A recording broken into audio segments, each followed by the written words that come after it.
ज्या प्रकारे तुम्ही ट्रीटमेंट दिलेली आहे ती खरोखर एक प्रकारची चांगली होती. की फ्रोझन शोल्डरचा आईचा प्रॉब्लेम होता. त्यावेळेला आम्ही इथं आलेलो. आम्हाला पण असंच एखाद्यानं सांगितलं की तुम्ही देवगोंडा डॉक्टर साहेब आहेत त्यांच्याकडे जाऊन व्हिजिट करा की जे करून तुम्हाला चांगली एक प्रकारची ट्रीटमेंट भेटेल. त्या गाईडलाईन्स नुसार आम्ही इथं आलेलो आणि त्याच्यानंतर इथं आल्यानंतर आम्ही चांगली ट्रीटमेंट आम्हाला भेटलेली. त्याच्यानंतर ट्रीटमेंट भेटल्यानंतर फ्रोझन शोल्डर घेतला. एक फ्रोझन शोल्डरचा प्रॉब्लेम म्हणून तुम्ही सांगितल्यानंतर आम्ही ट्रीटमेंट घेतली. त्याच्यानंतर तुम्ही एक इंजेक्शन वगैरे काहीतरी दिलेलं.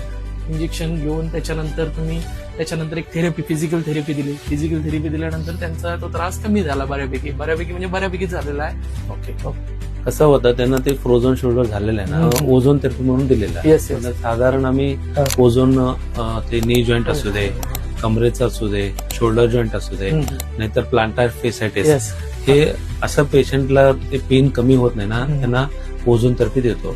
ओझोन कसं एक स्टिरॉइड नाही आहे, ओके, एक ऑक्सिजन आहे. म्हटलं तर किती पण ओझोन इंजेक्शन घेतलं तर पण साईड इफेक्ट काही नाहीये. मला हे इम्पॉर्टंट आहे लोकांना सांगायचं की कुठलं पण पेन असू दे, आम्ही ओझोन थेरपी दिलंय तर फर्स्ट डोज मध्येच इम्प्रुव्हमेंट होते. आज मी काय सांगतो, लोक अननेसेसरली पेन किलर जास्त घेत असतात. बरोबर आहे. युजली जल्दी कमी होत नाही आणि रिपीटेड इंजेक्शन घ्यायचं, स्टिरॉइड घ्यायचं असं चालू करतात.